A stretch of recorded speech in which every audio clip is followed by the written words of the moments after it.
Hey guys, so today I want to do a quick little screen comparison between the Samsung Galaxy S3, the most popular phone from last year, and the new Sony Xperia Z and the Apple iPhone 5. So, this is kind of interesting. They are all very different.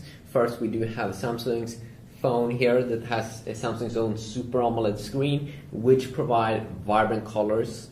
Which provide like green really looks like green, and blue really will look a lot blue, and the colors will be kind of hard, very vibrant. The Sony Xperia Z is actually my first full HD smartphone. So the the Samsung Galaxy S3 is having a 720p resolution, while the Sony Xperia Z here is coming with 1080p resolution, so it's a full HD smartphone. It's not the first full HD smartphone though. We have the Joy DNA and some other that launched in the US, but in my region where I live in Sweden, this is the first one that have come out on the market. So it of course has a TFT display.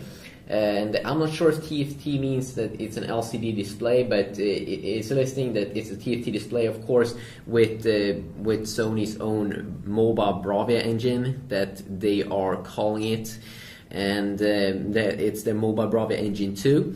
So right now on all these phones, I have the screen brightness turned on the highest. So 1080p over here, that means that the pixels per inch is very high. You get 440 pixels per inch PPIs here on the 1080p Xperia Z, which means that especially in reading, like if you have the Kindle app and read a lot, you won't be able to see the pixels on the screen, even though you are very close to the screen. Now, we do have the iPhone 5 here, of course, that is having a LED backlit IPS LCD over here, and this LED backlit IPS LCD over here is actually the phone here that seems to be the brightest one when I'm indoor at the moment.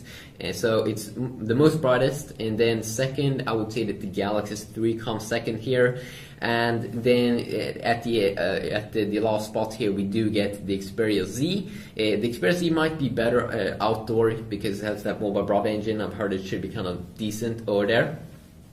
In terms of vibrant though, and also just to continue here, you don't get 720p resolution on the display here on the iPhone, but the thing is that it still has a very high PPI because the phone doesn't have that of a big display. It's only 4-inch, so the iPhone has 4-inch, the S3 has 4.8, and then this 1080p smartphone here has 5-inch. So just because it only has a 4-inch display, it can still remain a very high pixels per inch. That is 330 on the iPhone 5, just because it only is 4-inch. So the resolution is 640 x 1136, and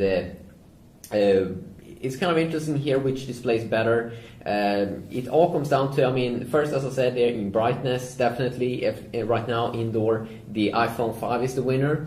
But if we talk about vibrant colors, and if you really like that, a lot of very hardcore colors, then definitely the Galaxy S3 is winner at that area. And I really do hope that the Galaxy S4 is going to be unveiled at March the 14th, just a few days from now in New York. I really hope that Samsung has been able to produce this full HD Super AMOLED display, or else they might switch to an LCD panel and use this Solex technology. That also could be kind of interesting. But I would say that if you watch a lot of movies, the Super AMOLED display will be better to show different colors. If you do a lot of Kindle reading, or if you used to especially also when you're doing browser, especially the color white looks amazing on LCD displays, and also I'm pretty sure TFT displays, even though I haven't tried out the Xperia Z that much. But for whites and browsing, the iPhone 5 is amazing at displaying white.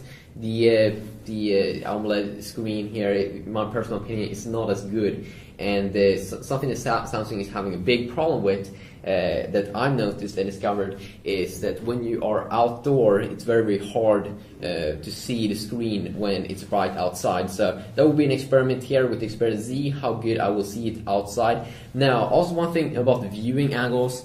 I can definitely say that the iPhone with the LED backlit display here also, it probably has the best viewing angles here, but the Galaxy S3 I would say comes very close to you know, all amazing viewing angles as well.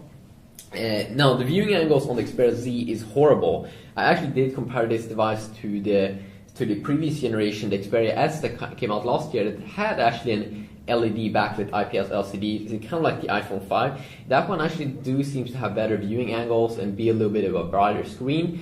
I don't know why the screen looks so washed out when you look at it from the sides. It may not be a huge deal for you, but for me as a Samsung guy that's been using Samsung products for a long time, I find that a little bit annoying. But of course I will experiment more with the mobile Bravia engine on the Xperia Z, but I'm kind of disappointed a little bit there. I really like that it's the full 1080p you know, smartphone here, but then you know, we will get the S4, we will get HTC's flagship device as well that will have 1080p displays, and then I will do some hardcore comparisons. But definitely the PPI here, that you get 100 more PPI. Now let's be honest, when you get kind of like over 300 pixels per inch on a display, and if you aren't extremely close, you won't actually see the pixels. So you can actually argue that those 400 PPIs that you do get, you know, that's not really something that you actually do need. But it's a good selling point, of course, for Sony. But it's interesting to talk about. But I'm a little bit unsatisfied with that. Of course, the Galaxy S3 here has lowest PPI, 306 versus 327 on the iPhone 5. But I mean, the iPhone 5 just get a little bit more. You won't really notice the difference. But of course, the Xperia Z here wins in screen resolution, and also it is the biggest phone here, and also comes with other tons of awesome features like it's dust proof, it's waterproof, and all those things. So definitely I will do more videos here, compare the screens, and you know, watch movies and try it out outdoor and do camera comparisons and stuff like that. Subscribe to my channel if you want to see more videos on the Xperia Z and other flagship devices for 2013. And I have a dedicated channel only for the Xperia Z where I will upload, you know, tips and tricks on that phone. So hope you stay tuned for more awesome stuff. If you have any suggestions on what you want to see upcoming here, please let me know that in the comment section down below. And until next time, have an awesome day, and I'll see you all. Yeah, peace.